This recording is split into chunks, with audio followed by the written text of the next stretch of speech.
வணக்கம் அன்பு நண்பர்களே, இன்றைய ஆயுதழுத்த நிகழ்ச்சிக்கு உங்களை அன்போடு வரவேற்கிறேன். நள்ளிரவில் ஒரு மனைவி எழுந்து கேட்கிறாள், நெஞ்சு எரிச்சலாக இருக்கிறது, ஒரு சோடா வாங்கி வர முடியுமா என்று. மனைவியின் நிலை பார்த்து பதறிய கணவன் நள்ளிரவில் 12 மணிக்கு எழுந்து சென்று டூ வீலரில் சோடா வாங்க செல்கிறார். டூ வீலரில் சென்ற கணவன் காரில் அடிபட்டு சாக கிடக்கிறான், இறந்து விட்டான். ஒரு விபத்து போல வழக்கை பதிவு செய்த காவல்துறையினர் மறுநாள் பகல் பொழுதில் அந்த காருடைய தடங்களை பார்த்தபோது அந்த கார் முன்பின் சென்று வந்தது தெரிந்து விசாரணை விபத்தாக இல்லாமல் ஒரு கொலை வழக்காக இருக்குமோ என்று ஆய்வு செய்தபோது அந்த கொலைக்கு பின்னணியில் மனைவி இருந்ததும், மனைவி தன்னுடைய கள்ளக்காரனோடு சேர்ந்து அவனுடைய நண்பர்களோடு சேர்ந்து இந்த கொலையை திட்டமிட்டு அரங்கேற்றதும், கணவனை நள்ளிரவு 12 மணிக்கு வெளியேற்ற வேண்டும் என்பதற்காகவே நெஞ்செரிச்சல் இருப்பதாக சொன்னதும் தெரிய வந்தது. கொலைக்கு பின்னணியில் மனைவி இருந்தாள். ஆனால் அது கொலைக்கான காரணம் யாராக இருந்தது? கணவனா, கணவனுடைய செயல்பாடா என்று பல்வேறு கேள்விகள் எழுகின்றன. இதை பற்றிதான் இன்றைய ஆயுதழுத்த நிகழ்ச்சி நான் விவாதிக்கிறோம். இதுபோன்ற சம்பவங்கள் அன்றாடம் தினசரி நாளிதழ்களிலும் தொலைக்காட்சியில் இடம்பெற்றுக் கொண்டே இருக்கின்றன. கணவன் மீது மனைவி கொலை, மனைவி கொன்ற கணவன் என்று மாறி மாறி செய்து வந்து கொண்டே இருக்கின்றன. இந்த உறவு குழப்பங்களுக்கு யார் காரணம்? ஆண்களா, பெண்களா, அல்லது ஒட்டுமொத்த சமுதாயத்துக்குமே இந்த பொறுப்பு இருக்குதா? இதை பற்றிதான் இன்றைய ஆயுதழுத்த நிகழ்ச்சி விவாதிக்க இருக்கிறோம். இந்த விவாதத்திற்கு செல்வதற்கு முன்னால் இது பற்றிய தொகுப்பை இப்போது பார்க்கலாம்.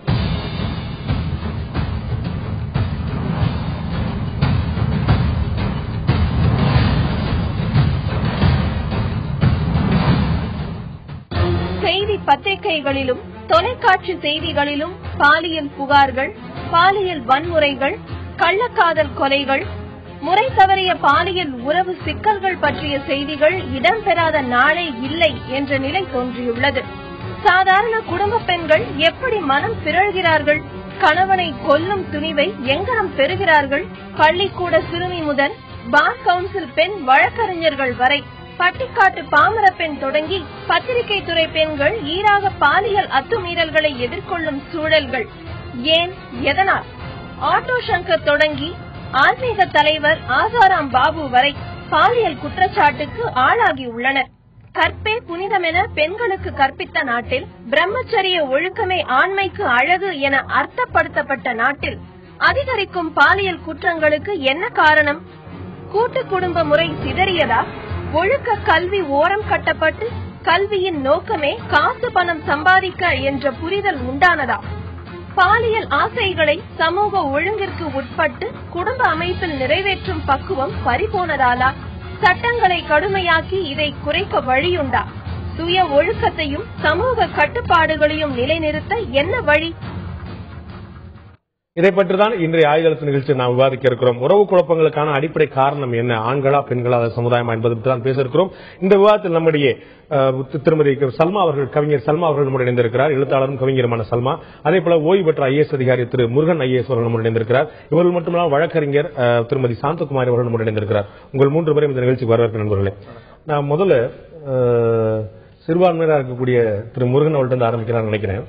இதுல இந்த குழப்பங்கள் நம்ம ரொம்ப அதிகமா ரொம்ப நாளா பேசப்பட்டு கிடையாது. ஒரு நாள் பிரச்சனையும் கிடையாது, ஒரு சம்பவமான காரணமும் கிடையாது. இந்த தொகுப்புல கேட்ட மாதிரி முதல்ல ஒரு அடிப்படையான சந்தேகம் உள்ளது. முன்னாடி எல்லாம் நம்ம கணவன் மனைவி யார் காரணமா இருந்தாலும் சரி, யார் பக்கம் தவறு இருந்தாலும் சரி, ஒரு பொறுமையா இருக்கக்கூடிய வாய்ப்பும் சகித்துக் கொள்ளக்கூடிய ஒரு நிலைமை இருந்தது. இப்ப அந்த சகிப்புத்தன்மைங்கிறது முற்றிலும் குறைஞ்சு போயிட்ட மாதிரி ஒரு நிலைமை பாக்குறோம். நல்ல உறவோ கள்ளக்காதலோ எந்த மாதிரியான உறவா இருந்தாலும் உடனடியா கொலை வரைக்கும் போகக்கூடிய நிலைமை பாக்குறோம். இந்த சகிப்புத்தன்மை ஒட்டுமொத்தம் குறைஞ்சதுக்கு என்ன காரணம்? அதாவது என்னுடைய சொந்த கருத்து, நான் நிறைய ஃபாலோ பண்ணியிருக்கிறேன். கணவன் மனைவி உறவு மட்டும் இல்லாம பொதுவாகவே ஒரு சமூகத்தில் சமூக வளர்ச்சி குன்றி போய் நிறைய அடிதடி, கலாட்டா, கொலை, கொள்ளை அப்படின்னு நடந்துகிட்டு இருக்கிறது மெதுவா வந்துகிட்டு இருக்கு. ஆனா அது இப்ப நல்ல ரிப்போர்ட் ஆகுது. இப்ப நீங்க ரொம்ப அனுபவம் உள்ள ஒரு பெரியவர்கிட்ட பேசிட்டு இருந்தோம் ஒரு நாள், என்னங்க இப்படி மோசமா போச்சு, அப்படி நடக்கு, இப்படி பாருங்க, இதோட மோசமா இருந்த காலம் உண்டு, ஆனா இவ்வளவு ரிப்போர்ட் ஆகிறது இல்ல அப்படின்னு அவர் ஒரு கருத்து சொன்னார். அது ஒரு உண்மை. வெளியே தெரிய வருது, இப்ப ரொம்ப அதிகமா தெரிய வருது. ஏன்னா இப்ப நீங்களே பாருங்க, ஒரு 14 channel, 25 news paper, 92 news paper register பண்ணிருக்காங்க. இவங்களுக்கு இது மாதிரி ரிப்போர்ட் பண்றது இது ஒரு பழக்கமாய், அது ஒரு காரணம். அதை நான் தவறாக சொல்ல, நடைமுறையை சொல்கிறேன். அடுத்த இன்னொன்னு என்னன்னா, சமூகம் ஒரு சிக்கலான பாதையை கடந்து வருகிறது. பொருளாதார முன்னேற்றம் சமூகத்தை பாதிக்கிறது. சமூகத்தில் உரிமை போராட்டங்கள், ஆணுக்கு பெண் சமம்ங்கிறது வரவேற்க தகுந்தது, அதுவும் வருது. இதெல்லாம் வரும்போது சரியா செட்டில் ஆகல. இப்ப எல்லா கண்ட்ரியோட ஹிஸ்டரி எடுத்து பாத்தீங்கன்னா அந்த வளர்ச்சி நாகரீக வளர்ச்சி வரும்போது ஒரு பீரியட்ல இந்த மாதிரி ரொம்ப குழப்படிகள் வந்து அது நல்ல முறைக்கு போன கண்ட்ரிகளும் உண்டு, மோசமான முறைக்கு போன கண்ட்ரிகளும் உண்டு. அது நம்ம இந்த விவாதத்தில் வரும்போது நான் நிறைய உதாரணம் என்னால சொல்ல முடியும். இந்த ஆப்பிரிக்கன் கான்டினென்ட்ல போய் நைஜீரியாவில் இருக்கிற நண்பர்கள், கென்யாவில் இருக்கிற நண்பர்கள்லாம் நம்மகிட்ட ரிப்போர்ட் பண்றதெல்லாம் நம்பவே முடியாது, நம்மளோட மோசமா இருக்கும். சோ நாம வந்து ஒரு கலாச்சார மையத்திலிருந்து ஒரு பிரிவு பாதை, நல்ல பாதை, கெட்ட பாதை, அந்த ஒரு சென்டர்ல நம்ம இப்ப இருந்துட்டு இருக்கோம். நிலைமை நடுவுல இருக்குது. அதனால அந்த மாதிரி விஷயங்கள் நிறைய நான் நினைக்கிறேன். நான் சாந்தகுமாரி அவர்கிட்ட கேட்க விரும்புறேன். இது மாதிரியான ஒரு முறை தவறிய உறவுகளோ அதனுடைய கோபமோ வெளிப்பாடோ விஐபி குடும்பங்கள்ல பெரிய இடத்து சமாச்சாரமா சொல்லப்பட்ட விஷயங்கள் உண்டு. அதெல்லாம் அவங்க சகஜம் அப்படின்னு. இப்ப சாமானியர்கள்ட்டே அது மாதிரியான பழக்கங்கள் வந்துருச்சு. அது மாதிரியான கோபதாபங்கள், அது மாதிரி அதிகமான உணர்ச்சிகள் வந்து காமன் கடைநிலை மனிதன் வரைக்கும் எல்லாரையும் சென்றடைஞ்சிருச்சு. அந்த விஷயம் காமம் என்பதா? காமம், குரோதம், இந்த கொதிப்பு, இந்த சண்டை, இந்த எல்லாரும் மனிதர்கள் தானே, எல்லாரும் மனிதர்கள் தானே. எனவே அவர்கள் பாதிக்கப்படுகிற பொழுது நிச்சயமாக அவர்கள் வந்து அந்த பிரச்சனையை நோக்கி அவர்கள் அளவிலே வந்து அதை எதிர்நோக்குகிறார்கள், தங்களை வெளிப்படுத்துகிறார்கள்.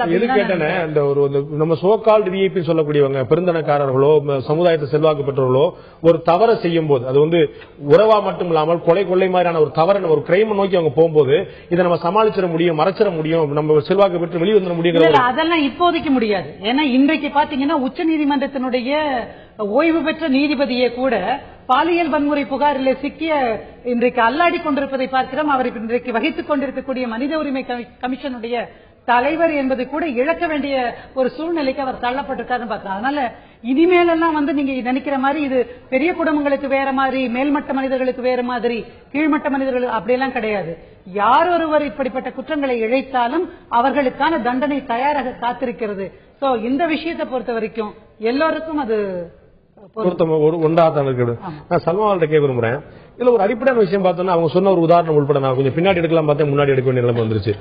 தருண் தேஜ்வாலுடைய கேஸ், நம்ம வந்து டெஹல்காவுடைய பத்திரிகை ஆசிரியராகட்டும், இப்ப இருக்கக்கூடிய ஏகே கங்குலி முன்னாள் சென்னை உயர்நீதிமன்றத்தில் இருந்தாங்க, உச்சநீதிமன்றத்தில் இருந்தாங்க, மனித உரிமை ஆணையராக இருக்கிறாங்க.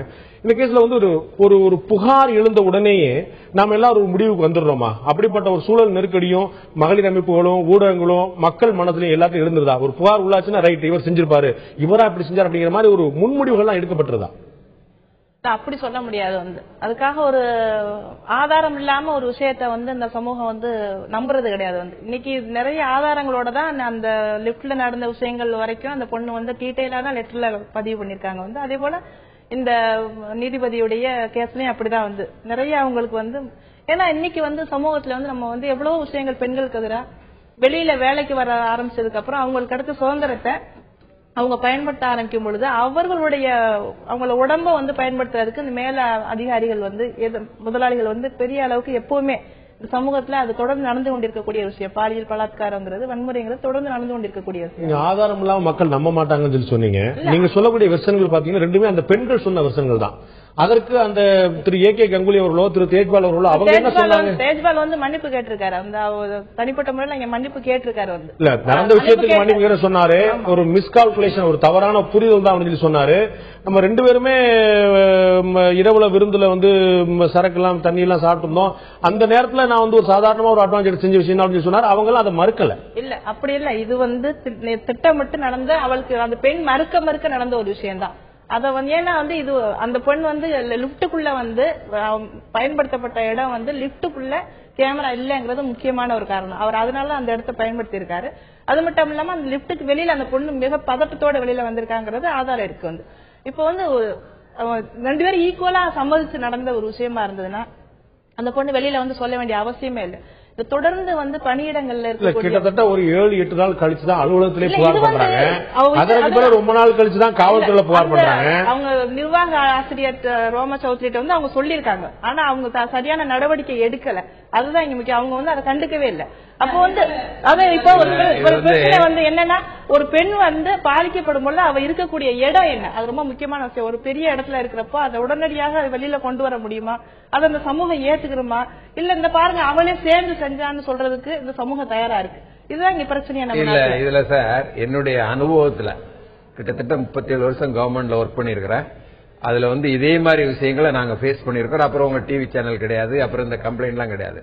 இப்ப நீங்க அவர் மேட்டரை நீங்க ஓபன் பண்ணிட்டனால நான் அதை சொல்லி ஆகணும். தருண் தேஜ்பால் முதல்ல என்ன சொன்னார்னு பாத்தீங்கன்னா, இந்த மாதிரிலாம் வரும்னு தெரியாத காலகட்டத்தில் இந்த புகார் வந்த உடனே, a bad lapse of judgment, an awful misreading of the situation. அவர் பண்ணது, நான் இந்த பொண்ணு நான் இப்படி பண்ணா ஒண்ணு பண்ணாது நான் நினைக்கிறேன்னு அவர் சொல்றாரு. சார் இதை நல்லா கவனிக்க விரும்புறேன். அதாவது எனக்கு 2 சகோதரிகள் முன்ன வச்சுட்டே சொல்றேன். நான் 5 சகோதரிகளுடன் பிறந்தவன். கல்லூரியில இருந்து இன்னைக்கு வரைக்கும் நிறைய எனக்கு அலுவலகத்தில் இருக்க பெண்கள்லாம் என்கிட்ட உரிமையோட பழகுவாங்க, நேர்மையோட சொல்றேன். நிறைய பெண்கள் ஆபீஸ்ல அப்படி நைஸா சிரிக்கிறது, அப்படி வெட்டுறது, உண்மையிலே சொல்றேன், தப்பா எடுக்க கூடாது நான் சொல்றத. ஆனா அவங்க ஒழுக்கமானவங்க. இந்த பாயிண்ட் நீங்க நல்லா புரிஞ்சுக்கணும். இப்ப அந்த ஒரு முன்னுக்கு ஒரு முரணா நீங்க பேச விடுங்க. நீங்க இடையில சொல்ல வந்தா நீங்க நான் உங்களுக்கு புரியுற மாதிரி சொல்லிடுறேன். இல்லதான் நீங்க அவங்க ரொம்ப நல்லவங்கன்னு சொல்லல, எனக்கு நல்லவன்னு சொல்றது அதான் நான் ப்ரூவ் பண்ண புரியாம தான் நான் கேட்கிறேன். புரியாம கவனிங்க. அந்த இதுல என்னாச்சு, கேரளாவில நீலலோகதாட்சி நாடார் மந்திரி பதவியிலிருந்து விலகினாரு. அவருக்கு முன்ன நடந்தது என்ன, அவருக்கு கீழே வேலை செய்த ஒரு IAS அதிகாரி செக்ரட்டரி இவர்கிட்ட நெருக்கமா அடிக்கடி டிஸ்கஷன் போகும்போது டெக்குன்னு கையை பிடிச்சு இழுத்துட்டாரு.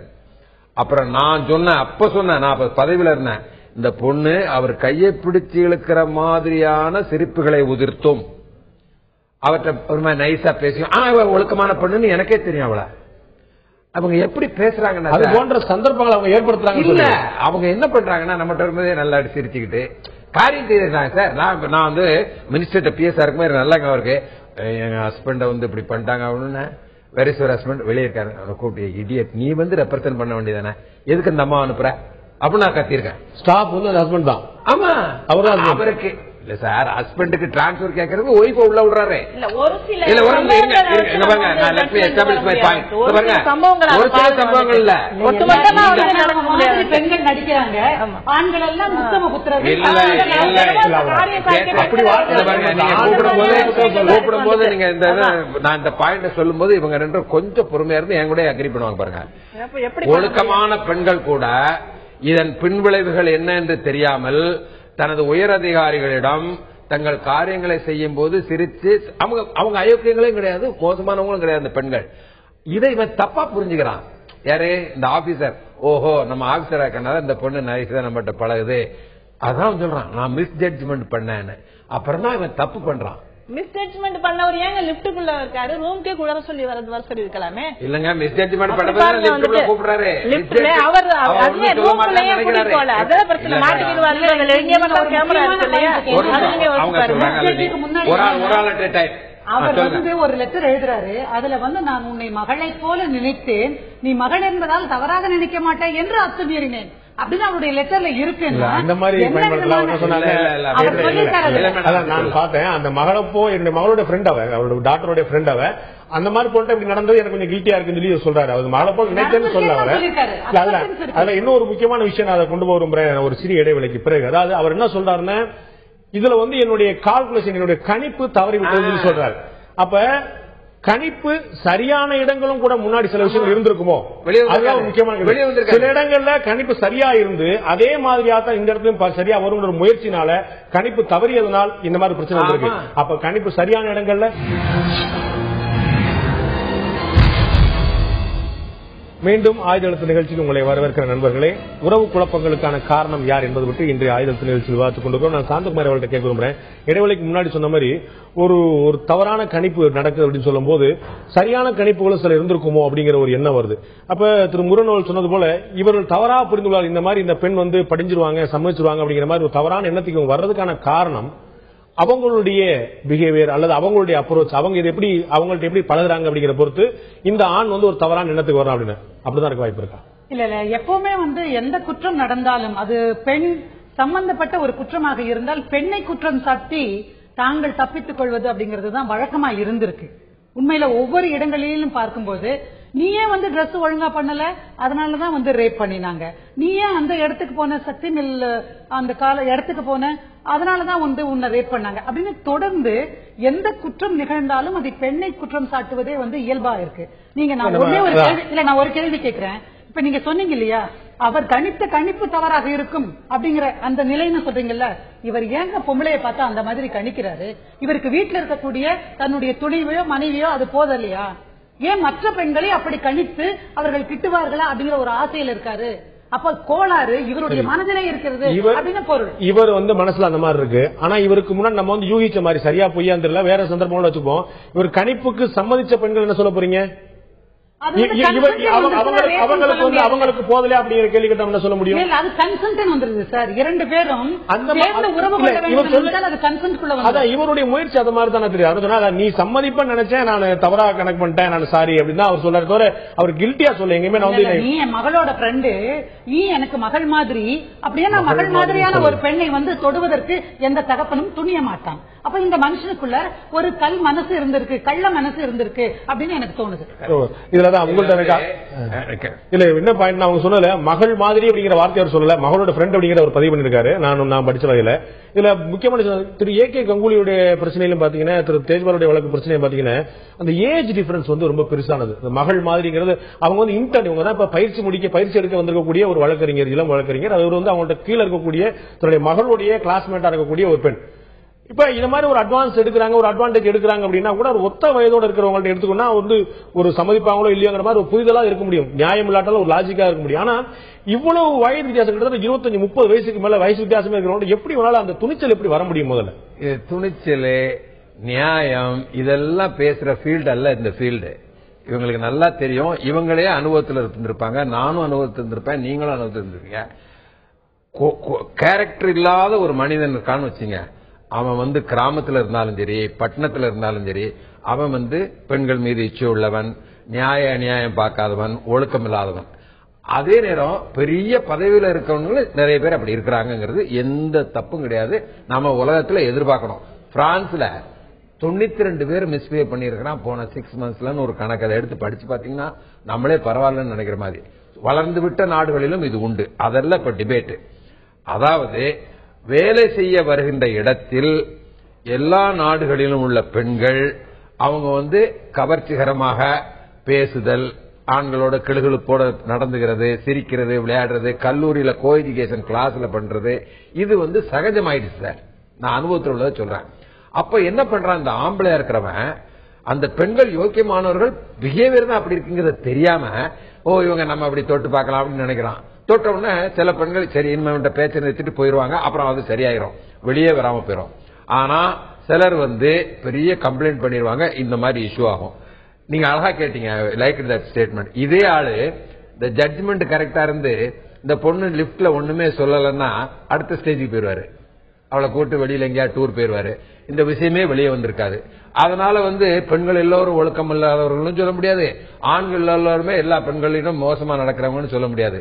இதை ஒரு பெரிய இஷ்யூ எடுத்து நம்ம பண்ண காரணம், அந்த ஆளு வில்லிங்னஸ் இல்லாம நியாயமான ஒரு நல்ல பெண்ணை தவறா புரிஞ்சுக்கிட்டு தன் தகுதிக்கு மீறி மிஸ்பிஹேவ் பண்ணிட்டாரு. எந்த சந்தேகம் கிடையாது, அவர் தண்டிக்கப்பட வேண்டியவர்.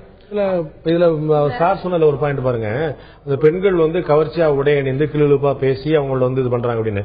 இப்ப இதை நம்ம தவறா புரிந்து கொள்ள கூடாது. நிச்சயமா அவங்களுடைய உரிமை, நீங்க எப்படி அப்படிதான் சொல்ல போறீங்க. அதுல பார்க்கும்போது ஒரு தவறா புரிந்து கொள்றதுக்கான வாய்ப்பை நம்மளே ஏற்படுத்தி இருந்துடுறோமோ. இப்ப முன்னாடி பாத்தீங்கன்னா ஆண்ட பெண் பேசுறதே ஒரு தப்பான விஷயமா இருந்தது, அப்புறம் பழகிற தப்பா இருந்துச்சு, அப்புறம் சார் சொன்ன மாதிரி கோயிட் வந்துருச்சு, ஒன்னா வேலை பார்க்கறது வந்துச்சு, நைட் டியூட்டி வந்துருச்சு, நிறைய சந்தர்ப்பங்கள். நீங்க டீ சாப்பிட போகும்போது 100 பேர் நம்ம எங்க எல்லா அளவுலையும் நம்ம பாக்குறோம், 4 ஆணும் 4 பெண்ணும் ஒன்னா சேர்ந்து ரோட்ல போய் டீ குடிச்சு சொல்லக்கூடிய சந்தர்ப்பங்கள் அதிகமாகும் போது இப்படி பேச்சு வழக்கு, 4 சினிமா பத்தி பேசுவான், 2 நடிகை பத்தி பேசுவான். அப்ப இவங்க கமெண்ட் சொல்லும் போது அவன் அப்ப இந்த மாதிரி அந்த பொண்ணு பேசுதே, அப்ப இந்த பொண்ணு இந்த மாதிரி இருக்குமோ அப்படிங்கிற ஒரு தீர்மானத்துக்கு வரக்கூடிய ஒரு வாய்ப்பை ஏற்படுத்தி தருமா? முதல்ல அந்த நீங்க கேட்டதுல ஒரு விஷயம் சொல்ல நினைக்கிறேன். இந்த ஏஜ் டிஃபரன்ஸ் பத்தி கேக்குறீங்க. பொதுவா அந்த வயசு அதிகமா இருக்கிறப்போ தன்னுடைய மகளை போல இருக்கக்கூடிய பெண்களை இவங்களுக்கு அது ஒரு அப்பா மாதிரி தான் அவங்க பழகுவாங்க. ஏன்னா வயசானவர் நம்மள ஒன்னும் பண்ண மாட்டாரு, அப்பா மாதிரி தான் நடத்துவாருன்ற ஒரு கூடுதல் அன்போட அந்த பெண்கள் நடந்து கொள்ளும் பொழுது இவங்க அதை தான் மோசமா பிஹேவ் பண்ண ஆரம்பிச்சிருவாங்க. நிறைய வயசானவங்க இது மாதிரி பெண்களை மிஸ்பிஹேவ் பண்றது தொடர்ந்து நாம பாத்துட்டு தான் இருக்கோம். அதை ஏஜ அட்வான்டேஜா எடுத்துக்கிறது. இது நம்ம வயசானவங்க நம்மள அப்பா மாதிரி தான் அந்த பொண்ணு நினைப்பாங்கறத வேற மாதிரி அவங்க ட்ரீட் பண்ணுவாங்க. வெளில இந்த மாதிரி ஒரு விஷயம் எப்பவுமே நடந்துகிட்டு இருக்கு, அது வெளியில வர்றதே இல்ல. அப்புறம் இன்னொரு விஷயம் இப்போ நிறைய பெண்கள் இப்படி சிரிக்கிறாங்க, பேசுறாங்க, சரி அது சொல்றது கவர்ச்சிகரமா உடனீறாங்க, சரி. ஆண்கள் இதே மாதிரி எல்லா இடத்துலயுமே பெண்கள்கிட்ட வலியத்தை செய்யறாங்க, சிரிக்கத்தான் செய்யறாங்க, வேற மாதிரி நடந்துக்கதான் செய்யறாங்க. ஆண்கள் ரோட்டல அப்படிதான் நடந்துக்கிறாங்கன்னு வச்சுக்கோங்க. அப்ப எத்தனை பெண்கள் போய் அவங்க ஆண்களை போய் கற்பழிக்கிறதுக்கோ மிஸ்பிஹேவ் பண்றதுக்கோ இந்த மாதிரி யூஸ் பண்றதுக்கோ போறாங்களா? இப்ப இவங்க இப்படி பண்ணுனா இவங்க போய் உடனே அவங்களை கையை பிடிச்சி பெண்கள் வந்து அட்வான்டேஜ் எடுக்கக்கூடிய அவசியமே ஏற்படாது. பெண்கள் யாராவது சொன்னா நம்மால் தான் ஓடி போயிருவானே. அவங்க வந்து இவங்களை கற்பழிக்க ஒரு நடந்துகிட்டானே நான் வந்து அப்படிதான் நான் உங்களோட இதை மட்டும்தான் நான் எதிர்பார்ப்பேன், நீ இப்படி உடனே என்கிட்ட வந்துருவ அப்படின்னு ஏன் ஒரு வார்த்தை கேட்டு 2 பேர் சேர்ந்து எடுக்கக்கூடிய ஒரு விஷயம் அது. ஒருத்தர் வந்து அன்பா இருக்கிறதோ மற்ற விஷயங்களுக்கு நோக்கி போறதோ வந்து. ஆனா அதை வந்து மிஸ்பிஹேவ் நான் வந்து தவறா புரிஞ்சுக்கிட்டேன் கழிச்சேன் அப்படின்னு சொல்லிட்டு ஒரு பெண் மேல அத்துமீறது வந்துட்டு எப்படி வந்து நியாயமா இருக்குன்னு எனக்கு தெரியல. சினிமாலாம் அப்படித்தானே காட்டுறோம். நம்ம ஒரு எதிர்ப்புற மோதிட்டாலே காதல் வந்துருது. உண்மையை காட்டியிருக்கு. எப்பவுமே நம்ம தமிழ் சினிமா வந்து மோசமான விஷயத்தை தான் அதிகமா காட்டிட்டு இருக்கு. வந்து அதை காட்டுறதை வந்து நம்ம எந்த விதத்துல நம்ம ஏத்துக்கிற முடியாது. அது மாதிரி பார்த்து உனக்கு வந்து இந்த சந்தர்ப்பமும் அந்த மாதிரி அமையும் அப்படின்னு எப்படி வந்து ஒரு பெண் வந்து நேருக்கு நேரா இருக்கக்கூடிய பெண்ணிட்ட நீ எவ்வளவுதான் அவ சிரிச்சு பேசினாலும் கூட உனக்கு என்கிட்ட சம்மதம் இருக்கா அப்படின்னு கேட்டு பர்மிஷன் வாங்கி அதுக்கப்புறம் பழகுறது வேற. அவ வந்து ஒத்துக்கிறான் இல்லன்னு ஒத்துக்கிறான் போறா, அது அவளுடைய விருப்பம். ஆனா இல்ல அவ ஒத்துக்குருவான்னு நினைச்சு நான் போய் தொட்டேன் அப்படின்னு சொல்றது ஒரு முறை இல்ல 2வது முறையும் அந்த மாதிரி நடந்திருக்கு. முதல் முறையும் ஒத்துக்கிட்டு இருந்தா தெரிஞ்சிருக்கும் அவருக்கு வந்து தேஜ்பாலுக்கு வந்து. ஆனா ஒத்துக்கிறலன்னு தெரிஞ்சும் கூட திரும்ப அவன் மேல வந்து இந்த மாதிரி அத்துமீறது வந்து எந்த வகையில நியாயம் தெரியல வந்து. அதுதான் முக்கியமானது. தன்னை கணிக்கிறதன் மூலமா ஒரு பெண் மேல அத்துமீறதுங்கிறது எந்த வகையிலையும் ஏற்றுக்கொள்ள முடியாது. இந்த பிரச்சனை நம்ம அந்த மாதிரி அணுகுறோம். ஆனா நம்ம ஏற்கனவே நான் வந்து முதல்ல சொல்ல ஆரம்பிக்கும் போது சொன்னேன், கடலூர் பக்கத்துல நடந்த சம்பவம் தான் நான் சொன்னது. ஒரு மனைவி வந்து ராத்திரி 12 மணிக்கு சொன்னாங்க. எப்பவாவது ஒன்னு ரெண்டு நடக்கதான் செய்யுது. பேப்பர்ல நீங்க தான் சொல்றீங்க 20-30 நியூஸ் பேப்பர் டெய்லி வருது, இதெல்லாம் பதிவாகுது. முன்னாடி நமக்கு ஒரு பேப்பர் வரும், தந்தி மட்டும் வந்துகிட்டு இருந்தது. அப்ப யாருக்கும் தெரியாது, பதிவாகிறது இல்ல. இப்ப பதிவாகிறதுனால ஒரே நியூஸ் 12 பேப்பர்ல 20 பேப்பர்ல ஒரே நாள்ல வரும், 20 சேனல்ல வரும். நிறைய நடக்குது மாதிரி நம்ம நடக்கக்கூடிய 1-2 விஷயம் அதை நம்ம இல்லன்னு சொல்ல முடியாது. அதுக்காக எல்லா தமிழ் பெண்களுமே எல்லா பெண்களுமே கடவுளை கொலை பண்றதுக்கு ரெடியா இருக்காங்க அப்படின்னு சொல்லிதான் இந்த ப்ரோமோட் பண்ணுவாங்க. எல்லாம் பாக்குறப்ப அப்படி ப்ரோமோட் பண்ணா நான் வந்து சாத்துக்குமாரோட கேக்குறேன். அவங்க பாத்தீங்கன்னா கேட்டாங்களே எங்கேயாவது பெண்கள் போய் ஆண்களை இந்த மாதிரி கற்பழிக்கவோ அட்வான்ஸ் எடுத்துக்கோ முயற்சி பண்ணாங்க மாதிரி கேள்விப்பட்டிருக்கோம் சொன்னாங்க. அதே பாத்தீங்கன்னா அப்படியே அந்த கேள்வி மாத்தி போட விரும்புறேன். நம்ம இப்ப பார்க்கக்கூடிய பத்திரிகை செய்தியில ஒரே செய்தி வந்து 12 பேப்பர்ல வர தாண்டி ஒரே பேப்பர்ல 12 செய்தி வந்து நம்ம அதையும் மறந்துட முடியாது. எங்கேயாவது வந்து கணவன் வந்து மனைவியை கொண்டாங்கிறத பாக்குறோமா? அப்படி பார்த்தா கூட மனைவி கள்ளக்கால இருக்காங்க மாதிரி பாக்குறோம். நிறைய இப்ப வரக்கூடிய செய்திகள் பாத்தீங்கன்னா கணவனை கூலிப்படை ஏவி மனைவி கொள்ளக்கூடிய விஷயங்களை பாக்குறோம். இல்ல அது ரொம்ப ஷாக்கிங்கா தான் இருக்கு. ஆனா இது வந்து நீங்க நினைக்கிற குற்ற நிகழ்வுகளுடைய ஒட்டுமொத்த கணக்கையும் நீங்க எடுத்து பாத்தீங்கன்னா எவ்வளவு ஒரு 100 கொலை நிகழ்வுகள் நடந்ததுன்னா அதுல நீங்க சொல்லக்கூடிய சம்பவங்கள்னு பார்த்தா ஒரு 10 வந்திருக்கு அப்படின்னு சொல்லலாம். இந்த சதவீத கணக்கு இல்ல. இப்ப பாத்தீங்கன்னா விபத்துங்கிறது ஒரு நாளைக்கு 1000 நடக்கு, 100 பேர் நம்ம ஊர்ல சாகுறான். ஆனா ஒரு குழந்தை வந்து ஓடுற பஸ்ல பள்ளிக்கூட பஸ்ல ஒரு ஓட்டையில விழுந்து சாகுறது ஒரே ஒரு குழந்தை தான். அதை நம்ம ஒரு உயிரா பாக்கல. இப்படிப்பட்ட ஒரு அலட்சியம் நடக்குமாங்க ஒரு அதிர்ச்சி ஒரு விபத்துங்கிறதுக்காக கிடையாது சொல்ல. நம்ம விபத்து நடக்குது வழக்கம் நீங்க சொல்றீங்களா சதவீதம் கம்மின்னு. ஆனா கணவனை வந்து திட்டமிட்டு கூலிப்படை ஏவி ஆள் சொல்லி போன் பண்ணி வர வச்சு இந்த மாதிரி ஏமாத்தி அனுப்பி இவ்வளவு பெரிய ஒரு ஆர்கனைஸ்டு கிரைம் வந்து பெண்கள் அது குடும்ப பெண்கள் பண்றாங்க அப்படிங்கும் போது அதோட அதிர்ச்சி அதுதான் நான் சொல்ல வர்றது. அப்படி பார்த்தா வருஷத்துக்கு டெல்லியில மட்டும் 7000 கொலை வரதட்சணை கொலை நடக்குது. பெண்கள் வரதட்சணை கொடுக்கலன்றதுக்காக 7000 பெண்கள் வந்து கணவனாலையும் கணவனுடைய குடும்பத்தாராலையும் திட்டமிட்டு கொலை செய்யப்படுறாங்க. அதுல பதிவாகாத கொலைகள் எத்தனையோ இருக்கு, தற்கொலைன்னு முடிவாகிற கொலைகள் எத்தனையோ இருக்கு. அப்ப இப்படி ஆயிரக்கணக்கில் நடக்கிறதெல்லாம் விட்டுட்டு அதுவும் திட்டமிட்டு நடக்கக்கூடிய கொலைகள் தான். 1-2 தான் நம்ம வந்துட்டு பேசிட்டு இருக்க போறோமா? வழமையா இருக்கக்கூடிய விஷயங்கள் ரொம்ப நாள் நடந்துட்டு வழக்கத்துக்கு மாறா விபரீதமா எப்பவும் நடந்திருக்கலாம். இல்ல மேடம் நடக்கதான் செய்யும். ஒரு வார்த்தை வாங்கலாமான்னு பாக்குறேன். அதாவது பாரதிதாசன் சொல்லுவாரு, ஒரு ஆண் படிச்சா அந்த படிப்பு அவனோட, ஒரு பெண் படிச்சா அந்த படிப்பு வந்து குடும்பத்துக்கு எடுங்குவார். எதுக்கான காரணம்னா நம்ம பெண்ணுக்கு வந்து நம்ம அவ்வளவு ஒரு முக்கியத்துவம் கொடுக்குறோம். அவங்க தான் அந்த ஒட்டுமொத்த குடும்பத்தை நடத்துறவங்க. நான் ஒண்ணு எங்கேயா பூஜை ஏரியில் வச்சுட்டு நான் வந்து அவங்களை தள்ளி வைக்கிறேன்னு நினைச்சாங்க. அவங்க படிக்கும் போது அவங்க கணவன்ல இருந்து குழந்தையில இருந்து சகோதரத்துல குடும்பத்துல இருந்து பிள்ளை கூட எல்லாருக்குமே பரவக்கூடிய விஷயமா இருக்கு. அப்ப அப்படி இருக்கக்கூடிய பெண்கள் இது மாதிரி செய்யறாங்க அப்படிங்கும் போது அந்த அதிர்ச்சி பரவுது. இது ஒரு வெறும் எப்பயா நடக்கிற விஷயம் இன்னொரு விஷயம் எடுத்துட முடியுமா? இது காட்டக்கூடிய விஷயம் சொல்றது நான் நிச்சயமா வந்து ஒத்து வரேன். என்னன்னு கேட்டீங்கன்னா இந்த மாதிரி தவறுகள் நடக்க கூடாதுதான். ஏன்னா ஒரு சமூகத்தினுடைய ஒரு மனசாட்சியாக இருக்கிறவர்கள் பெண்கள் தான். பெண்கள் ஒரு சிறு தவறு செய்தால் கூட அது பெரிய அளவிலே ஒரு பெரிய வீச்சை கொண்டு வந்துருமோ அப்படின்னு நினைக்கக்கூடிய ஒரு சமூக அச்சம் என்பது இப்பொழுது புதிதாக துவங்கி இருக்கிறது. அது தடுக்கப்பட வேண்டிய விஷயம் தான். ஆனால் அது மட்டுமே ஒரு காரணமாக சொல்லி எல்லா பெண்களும் இதேதான் செய்கிறார்கள், அதாவது எல்லா குடும்பத்து பெண்களும் கணவனை கொள்றதுக்காக இருக்கிற மாதிரியான ஒரு போற்றைங்கிறது தவறான கவனிக்கிறப்போ பல இடங்களில் மீடியா சொன்னது புகார் எழுதினாலையோ திரு ஏ கே கங்குலி மேல அந்த புகார் எழுதினாலும் நாட்டில் இருக்கக்கூடிய நீதிபதிகளும் நாட்டில் இருக்கக்கூடிய பத்திரிகையாளர்களும் சொல்ல போறீங்களா? அப்படிதான் பொசிஷன் இருக்குதா? அதை மட்டும் நீங்க ஒரு வழக்கா எடுக்கிறீங்க, இதை ஒரு நீங்க ஒட்டுமொத்தமா அப்படிதான் ப்ரொஜெக்ட் பண்றீங்கன்னு சொல்றீங்க. பொதுவா இந்தியா நம்ம சமூக மனோபாவ அமைப்பு எப்படி இருக்குன்னா, பெண்கள் எப்பவுமே அப்படி அமைதியா இருப்பாங்க, அவங்க ரொம்ப நல்லவங்களா மட்டும் அழகி போறவங்களா இந்த சமூகம் எதிர்பார்க்குது, ஏத்துக்கிட்டு இருக்கு, நடைமுறையில் அப்படிதான் இருந்துகிட்டு இருக்கு. அப்ப அவங்க 1-2 பேர் இது போல செய்யறப்ப அதிர்ச்சி அடையுது இந்த சமூகம். ஐயோ நாளைக்கு இது மாதிரி நிறைய நடந்துருமோ, பெண்கள் தங்களுடைய கட்டுப்பாடு மீறி வர்றாங்களோ, அவங்க வேற இடத்துக்கு போக போறாங்களோ, அப்ப நம்ம ஜாக்கிரதையா இருக்கணுமோ அப்படின்னு பதற ஆரம்பிச்சிருக்கு. அதுதான் இன்னைக்கு இதை நினைச்சு பயப்படுறது, அதிகமா கேள்வி கேட்கறது, அதிகமா பதிவு செய்யறது, பெண்கள் இது வரைக்கும் நம்ம வச்சிருந்த இடத்த விட்டு அவங்க வெளியில வர்றாங்க. நிச்சயமா கொலை யார் செஞ்சாலும் கொலை தவறுதான், அதை நம்ம ஏத்துக்கிற முடியாது. ஆனா இது சமூகத்துல பெண்கள் ஆண்கள் கள்ளக்காதல் செஞ்சுக்கிட்டே இருக்கலாம், நடந்துகிட்டே இருக்கு, கொலைகள் என்னென்னோ பண்ணுவாங்க. ஆனா பெண்கள் செய்யறது தாங்க முடியல, அது அந்த சமூகம் பயப்பட ஆரம்பிச்சு. இதுதான் இங்க பிரச்சனை. நீங்க இந்த டீவியேஷன் இதுல மேடம் கரெக்டா சொன்னாங்க. அதாவது பெண்மை தாய்மை, பெண்மைதான் நமது கலாச்சாரத்துக்கே அடிப்படை அப்படிங்கிற ஒரு சூழல்ல வளர்ந்து பேச விடுங்க,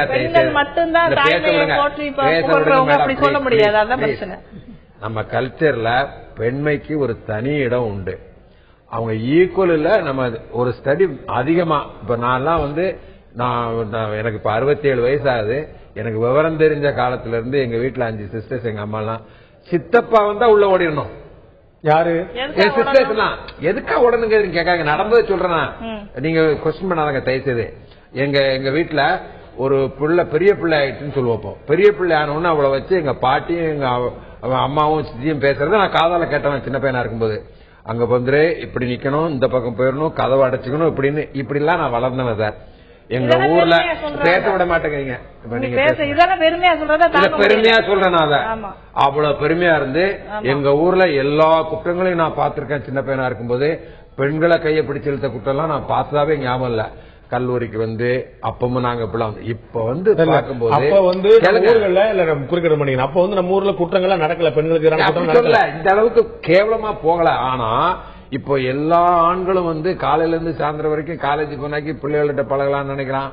எல்லா ஆண்களும் நீங்க தான் துவக்கத்துல சொன்னீங்க. நான் முதல்ல பேசும்போது இது ரொம்ப காலகாலமா நடந்துகிட்டே தான் இருக்குது, இப்பதான் நிறைய வெளியே வருது, நீங்க தான் சொன்னீங்க.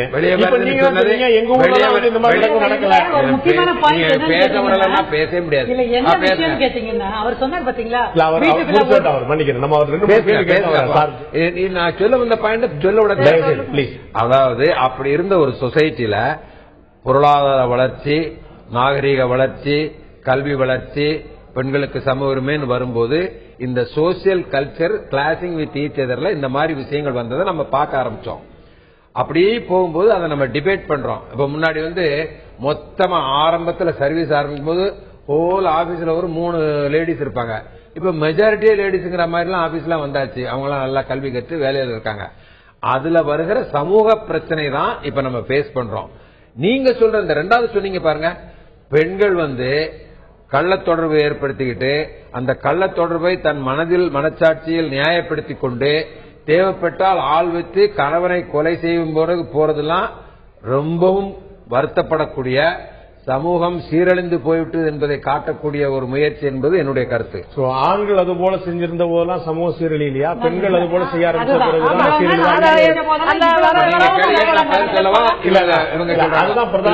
இதுவரைக்கும் ஆண்கள் மட்டுமே செய்து கொண்டிருந்த விஷயம், அது சமூக சீரழிவா இல்லையா என்பது வேறு. ஆண்கள் மட்டுமே செய்து கொண்டிருந்த விஷயம் அத்துமீறலான விஷயமா இருந்தாலும் கூட, சாதாரணமான வழக்கமான விஷயமா இருந்தாலும் கூட, பெண்களும் செய்ய தொடங்கிவிட்டார்கள் என்பது இது சமூக உரிமையை காட்டுகிறதா இல்லாட்டி சமூகத்தின் சீரழிவை காட்டுகிறதா? மீண்டும் ஆயுதத்தின் நிகழ்ச்சி உங்களை வரவேற்கிற நண்பர்களே. உறவு குழப்பங்களுக்கான காரணம் யார், ஆண்களா பெண்களா, ஒட்டுமொத்த சமுதாயமா என்பது பற்றி இன்று ஆயுதத்தின் நிகழ்ச்சி பார்த்துக் கொண்டிருக்கிறோம். நான் சாந்தகுமார் அவர்கிட்ட கேட்க விரும்புறேன். முன்னாடி பாத்தீங்கன்னா ஒரு முக்கியமான விஷயம் இருந்தது. ஒரு கால மாற்றங்களை பார்க்கும்போது நான் ஏற்கனவே சொன்ன ஒரு சகிப்புத்தன்மை ஒரு முக்கியமான காரணம், வாய்ப்புகள் குறைவா இருந்தது ஒரு முக்கியமான காரணம். ஒரு தப்பு பண்றது ஆணோ பெண்ணோ, இப்ப பாத்தீங்கன்னா உங்களுக்கு கம்ப்யூட்டர்ல இருந்து, இன்டர்நெட்ல இருந்து, உங்களுக்கு சமூக வலைத்தளங்கள்ல இருந்து, டிவில இருந்து, வெளி உலக தொடர்புல இருந்து, வெளியில போறது வரது வாய்ப்புகள் இருந்து. முன்னாடி வந்து பெண்கள் நிறைய பேர் அடங்கியே கிடந்தாங்க, வீட்டிலேயே இருந்தாங்க. இப்ப பெண்களுக்கான ஒரு புரிதல், ஒரு வெளியே வரக்கூடிய வாய்ப்புகள், சுதந்திரம் கொஞ்சம் அதிகமா கிடைச்சிருக்க சந்தர்ப்பத்தில், அதிகமா இருக்கக்கூடிய சந்தர்ப்பத்தில் அவங்க ரெண்டு பக்கமுமே ஆண்கள் வந்து அதை அட்வான்டேஜா எடுத்துக்கிறதும், பெண்கள் வந்து அதை தவறா புரிஞ்சுக்கிறதும், இந்த சோசியல் மீடியா உள்ளிட்ட விஷயங்கள்ல அந்த வாய்ப்புகள் வந்து திறந்திருக்கிறதுனால இது போன்ற தப்புகள் அதிகமா நடக்குதா? சார், எங்க வாய்ப்பு திறந்திருந்தாலும் கூட தன்னை ஒழுக்கமானவனாக நிலைநிறுத்திக் கொள்ள வேண்டியதுங்கிறது ஒரு ஆணுக்கு தேவைதானே, பெண்ணுக்கும் தேவை.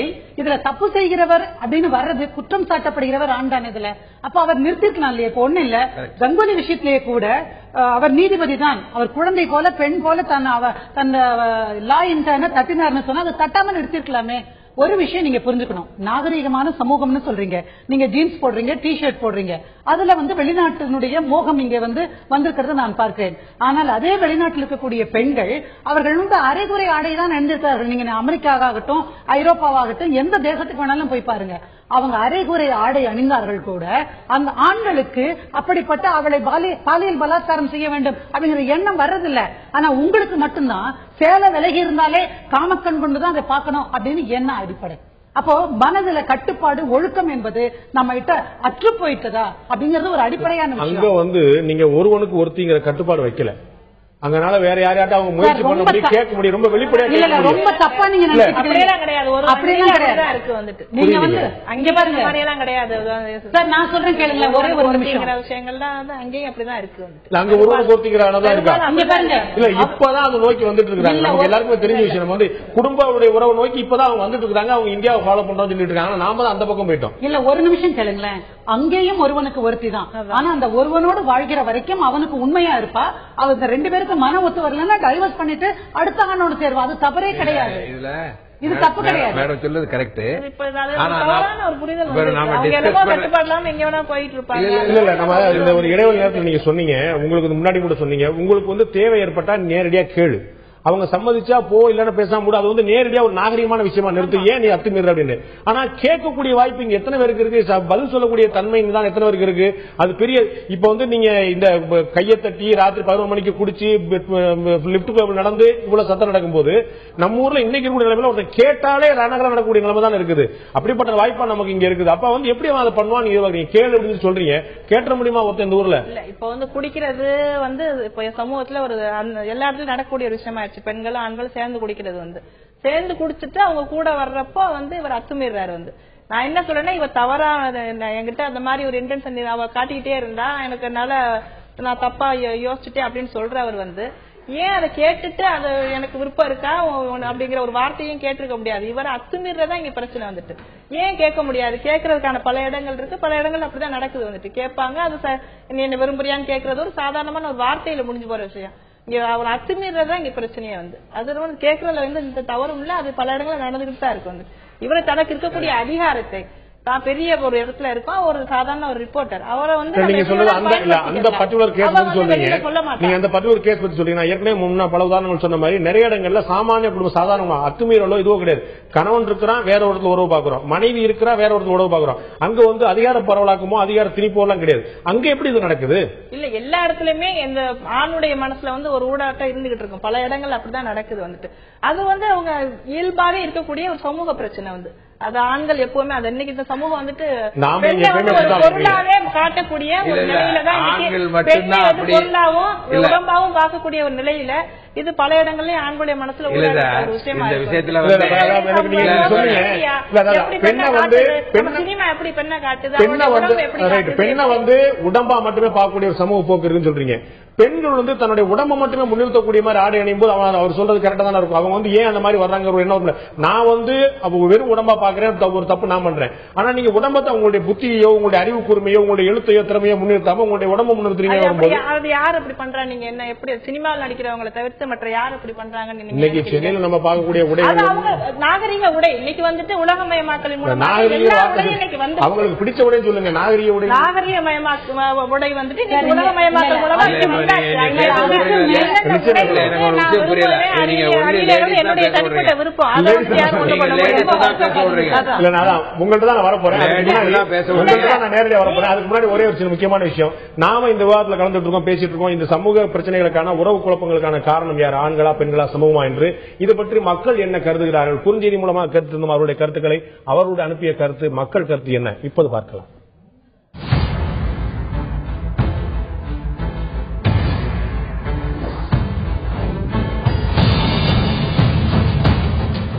இத்தகைய உறவு குழப்பங்களுக்கான காரணம் ஆண்கள் தான் என்று 12% பேரும், பெண்கள் தான் என்று இதில் எந்த சதிச்செயலும் இல்லை, பெண்கள் தான் என்று 64% பேரும், சமூகம் ஒட்டுமொத்த சமூகம் இதற்கான காரணம் என்று 24% பேர் கருத்து இருக்கிறார்கள்.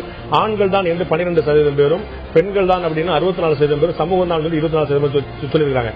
இதுல எனக்கு ஒரு சந்தேகம் வந்துருச்சு. இந்த இவ்வளவு பெரிய நம்பர்ல வந்தபோது இதுல எவ்வளவு ஆண்கள் இந்த குறுஞ்செய்தி அனுப்பியிருப்பாங்க, எவ்வளவு பெண்கள் அனுப்பியிருப்பாங்க ஒரு சந்தேகம் எனக்கு வந்துருச்சு. திருமுருகன் வரட்டும். நீங்க இங்கே மெஜாரிட்டி இவங்க இருக்கனால என்னைய பேச விடல. நான் உங்க கூட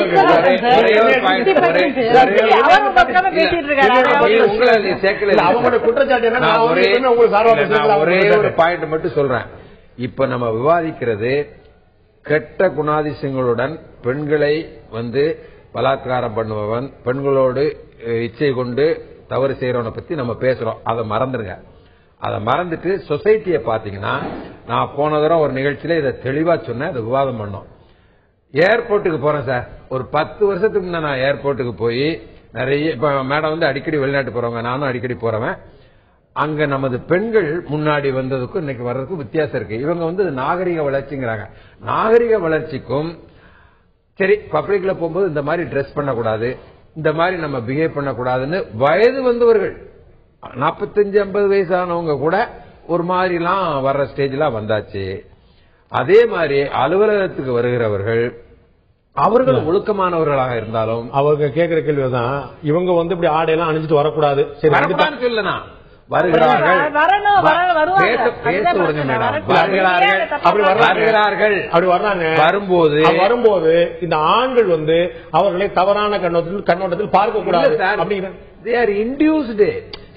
மனிதன் வீக்கான குணாதிசயங்களுடன் வளர்ந்த வீக்கான குணாதிசயங்கள் ஆண்களுக்கு மட்டும்தான் இருக்கிறது என்பது தெளிவாக ஒத்துக்கிறேன். ஆண்களுக்கு நான் என்ன உடை உடுத்துவேன் என்னுடைய விருப்பம், என்னுடைய விருப்பம். என்னுடைய ஆடையை பார்த்தா உனக்கு மோகம் வருதுன்னா உன் பார்வையில கோளாறு, உன் கண்ணுல கோளாறு இல்ல. பேச விடணும் அப்படி சொல்றது நான் ஒத்துக்கிறேன். இப்ப இவங்க பேச விடல, இவங்க பேச விடல, அவங்க பேச விடல, இப்ப இவங்க பேச கையை கட்டி உட்கார்ந்திருக்கேன். நான் பார்வை எனக்கே அதான் நிலைமை. நான் என்ன கேட்கிறேன், நான் சொல்ல கேளுங்க. இவங்க சொன்னது உண்மை. அதாவது நாங்க ஆடைகள் ரொம்ப அலங்காரமா வந்தோம்னா நீ பாக்குற அயோக்கியன், கரெக்ட். அப்படி இருக்கின்ற சூழ்நிலை தெரிந்த பின்னரும் நமது சமூகம் பழைய காலத்தில் உள்ளபடி கண்ணியமான உடையுடன் போனால் இந்த நிலைமை மாறுமா? ஒண்ணு பேச விடுங்க. அடுத்தால அப்படி கண்ணியமான உடை அணியாமல் போய் இச்சை உண்டான ஆண்கள் அவங்க 2 பேரும் தனியா போய் எதுவும் பண்ணிக்கிறது தவறில்லை என்று நினைக்கிறவர்கள் நிறைய பேர் ஆயிட்டாங்க.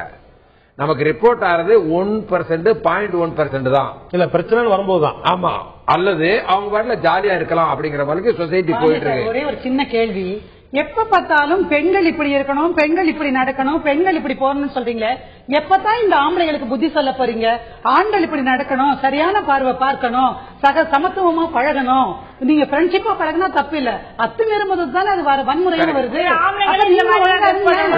அறிவுரை சொல்லுங்க.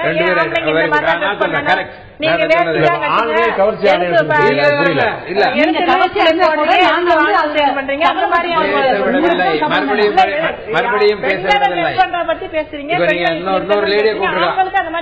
இங்க இதுக்கு ஒரு லேடியை கூப்பிட்டுருந்தீங்கன்னா 3 பேர் அதே அறிவுரையே ஆண்களுக்கு சொல்லுவாங்க. பாருப்பா, நல்ல பெண்கள் கூட ஆடையை வைத்து கணிக்காதே, சகோதரியை போல் நினைத்துக்கொள், உன் சித்தியை போல் நினைத்துக்கொள் என்ற அறிவுரையை நாம் சொல்ல வேண்டும். கல்லூரிகளில் சொல்ல வேண்டும், எல்லோருக்கும் சொல்லணும்.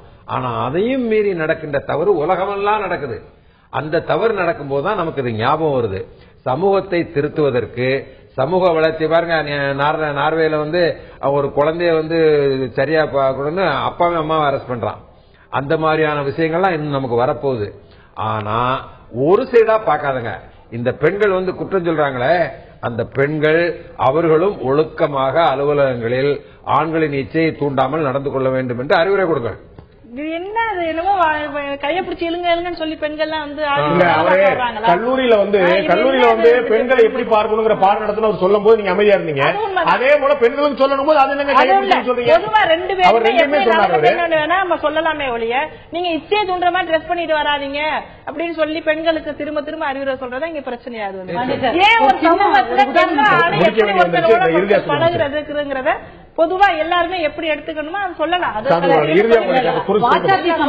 வாச்சாத்தி சம்பவத்துல அவர்கள் உடுத்தி இருந்த உடைதான் பாலியல் வன்முறைக்கு காரணமா நடக்கிற 8 முழம் சாரி தான் கட்டிட்டு இருந்தாங்க. அதனால உடை அல்ல. நம்ம பேசுறது வாச்சாத்தி போன்ற டெல்லி போன்ற விஷயங்கள் கிடையாது. நம்ம பேசுற உறவு குழப்பங்கள், குடும்பம் இல்லாட்டி நேரடியா பழகுனது, நண்பர்களா பழகுனது போன்ற பழக்கமா இருக்கிறவங்க பத்தி தான் பேசிட்டு இருக்கோம். நம்ம பேசுறது பெண்களை நண்பர்களா பார்க்கிற பார்வை ஆண்களுக்கு வரணும் சார். அது காமத்திற்குரிய ஒரு பொருளா சகோதரிகளா பார்க்கணும், நண்பர்களா இல்ல சகோதரிகளா பார்க்கணும். அதெல்லாம் இப்ப தேவைப்படுது. வேற எதுவுமே பார்க்க வேண்டிய அவசியமே இல்லை. அதுதான் சிக்கல். அந்த இதை பார்க்கணும். அது மாதிரி பெண்களும் சகோதரர்கள்ட்ட நடக்கிற மாதிரி நடந்துக்கணும் தவிர ஒரு மாதிரி சிரிக்க கூடாது, ஒரு மாதிரி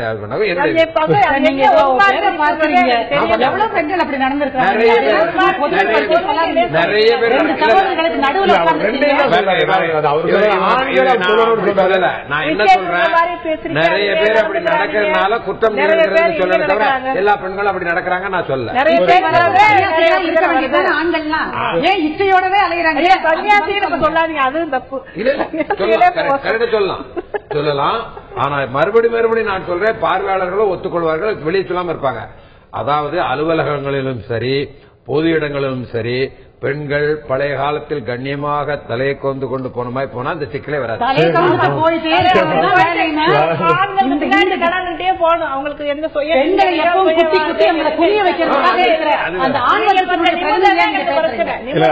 கடைசியா சொன்ன கருத்துல எனக்கு கொஞ்சம் மாற்று கருத்து உண்டு. ஆனா முதல்ல சொல்லிருந்தாரு 2 பேருக்குமே சொல்லித்தர வேண்டிய விஷயங்கள் இருக்கு அப்படிங்க. நானும் இப்ப அப்படிதான் பாக்குறேன். ஒரு முக்கியமான விஷயம் பாத்தீங்கன்னா, பெண்கள் தவறு செய்கிறார்களா ஆண்கள் தவறு செய்கிறார் என்பதை தாண்டி நியாய உணர்ச்சி என்பது அடிப்படையிலே குறைந்து கொண்டு வந்தது. கால மாற்றத்தின் காரணமாக குறைந்து கொண்டு வந்தது நாம் பார்த்துக் கொண்டிருக்கிறோம்.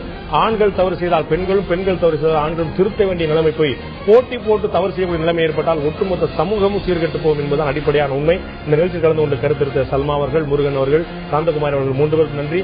பார்த்த உங்களுக்கு நன்றி நண்பர்களே. மீண்டும் இன்னொரு நிகழ்ச்சி சந்திப்போம். அதுவரை நன்றி, வணக்கம்.